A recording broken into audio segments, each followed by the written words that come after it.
Hey, good morning to everybody. Happy Friday. It's Daryl here. It's not so bright and early, 7 a.m. here in Connecticut on the East Coast. Okay, I just got back in from a 5-mile walk around town, my usual daily 5-mile walk. Like I say, I do my best thinking.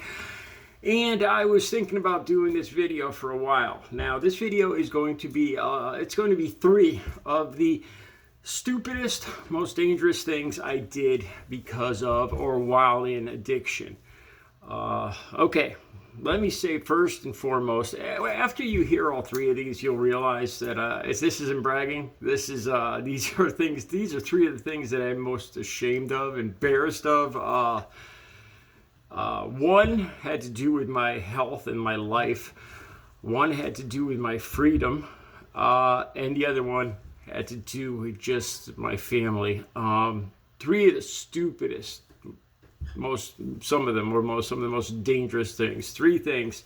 I don't know if I need to say this, but this isn't, don't think of emulating anything here. I think after you hear all 3 of these, there really is no way you can emulate them. It's not something you can emulate, but, this isn't, these things, I don't feel cool. I'm not saying these things to be cool. I'm saying these things so hopefully, if anybody out there is still using, friends, family, or whatever, I made these decisions while I was using, and I thought I had it pretty together when I made all 3 of these decisions. Actually, a couple of them, I thought I had the world by the short hairs.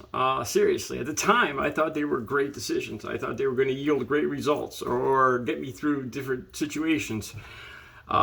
This is an example of what addiction, what it does to you. Looking back, I would never even consider doing any of this stuff again. All right, let me stop it. And these 3, all 3 of them are bad in their own way, so I don't know if it's any particular order, but okay, let me start. Number 3, pawning all of my father's. My father left me a large gun collection. At least 30 rifles and shotguns and about 5 pistols. He collected them over the period of his life. He used to go to gun shows. He was the park ranger at a state park here in Connecticut, and I grew up in the park. It was a great way to grow up. My father played Smokey the Bear in the fireman's parade in town. He rode on the fire truck and threw lollipops out to the kids. Unfortunately, he died when I was 9 years old from brain cancer, terminal brain cancer. And this is what he left me, this gun collection. Now, I remember vaguely it was a British 303, I think an Argentine rifle, NATO 7.56, something like that. Marlin 444, I love that with a scope on it. Mossberg Slugger, 20 gauge Remington. But the most beautiful one, the pride and joy, I think, was the over and under Antonio Zoli Italian shotgun. I ended up pawning almost every one of these, besides for maybe a couple. The Antonio Zoli, I didn't even want to look it up. I think I pawned it for $80. That was probably the most I got for any of these. I probably got $40-50 for most of them, if that. And it was in the middle of what we call a run. I was using that day, and I ran out of money and anything of value. I remember the guys at the pawn shop, even they had pity on me. They said, Daryl, you can come back. We'll keep it for, they keep it for 30 days, and then they own it if you don't buy it back. And they gave me extra time, and I just got deeper in debt, and I just pawned more. My family knows about this. My mom, my whole family knows, and it's nothing I can change. It's something that I have to live with. Anyway, the Antonio Zoli shotgun could be worth upwards of $20,000 right now, and I pawned it for $80. Just an example of mistakes you make, and I just continued to pawn them. I told myself, I'll save the money. I'll get it out by the end of the month. And by the end of the month, I pawned another one and another and another, and they were gone. And I did this with almost everything of value that I owned. All right, next one. Number 2. This one, interstate narcotic trafficking. This one was, I could probably still be in jail for this. I was 19 years old. I was in an Aerosmith concert in New Haven, Connecticut. I believe it was the Done with Mirrors tour, 1987, 86, 85, so somewhere around there. I think I was 19. After the concert, walking through, you know, I remember in the old days there, you know, the yelling and screaming. If anybody here is familiar with the old New Haven Coliseum, we were up on top, the parking garage, and I came across somebody peddling their wares. This guy, I think, was from Houston, Texas, and he had raw opium. He was selling it, I think, for $10 a gram or something like that, and he said he'd give me his phone number, and I could get in touch with him. And back then, there was a period where I thought I was playing the role, being a big shot. It was an easy way. I thought it was a way to get some of these things for free, and so stupid. I thought I was earning respect, you know, being a dealer. So I called the number, and the deal was I would Western Union half the money. And it was for a Z. Very cheap. And then the next day, FedEx in the mail, I'd get 4 blocks of raw ope. And then the next day, I had Western Union the other half. I remember Western Union to Houston, Texas, and the stuff would come from Phoenix, Arizona. So it was, God knows who I was dealing with. 19 years old. Now, I was going to school full-time, and I was working full-time at this period. I was going to school from 7 till 12:30 doing architectural drafting and design. Oh, no. Actually, yeah, I was going to school then. And I was working from 1:30 till like 8:30 at night. So there was about 45 minutes. I was home eating lunch, and that's when I planned to intercept this FedEx pack. That's my plan. My family, my sister was in school, my mother was at work, and luckily for me, I actually was home in time to the times. I probably did it 4 or 5 times, and to get the package. At one point, he offered to send crystal, somewhat half refined opium. I have no idea what it was, and there was a misunderstanding about the payment. And he said I owed him money. I said I didn't, and that was the end of it. Thank God.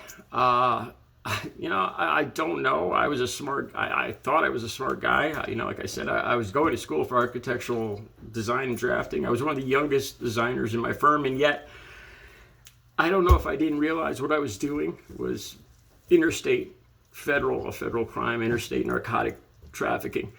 Or if my family was at home when this stuff came in, stupid, incredibly stupid. Like I said, I don't know what the penalty is for that, but I'm guessing I could still be in jail right now for that. When I was 19 at the time, you know, it was an incredibly stupid thing to do. All right, number one, I ended up in the hospital in intensive care. I don't know if you guys will remember, and this pertains to the last video I did where I was talking about even if you get rid of the drugs, people still have addiction. If you take away the drugs, people do crazy things, and this is an example of it.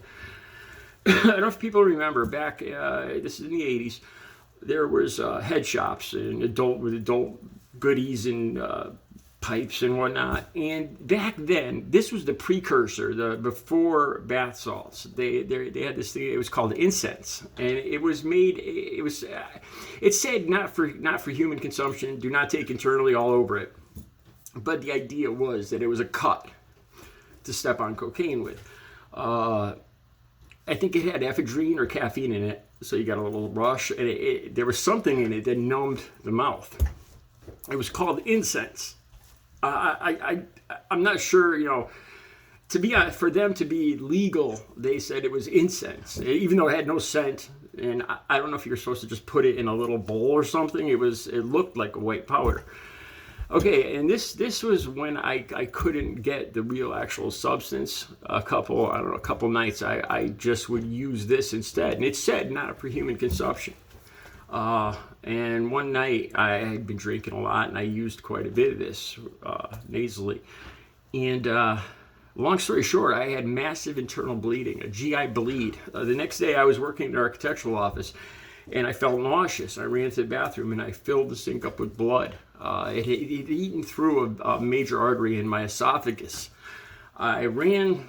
I looked at myself in the mirror. I kept throwing up blood, and I looked at myself in the mirror, and my face was turning white. It was blue under my eyes. The ambulance took me to the hospital.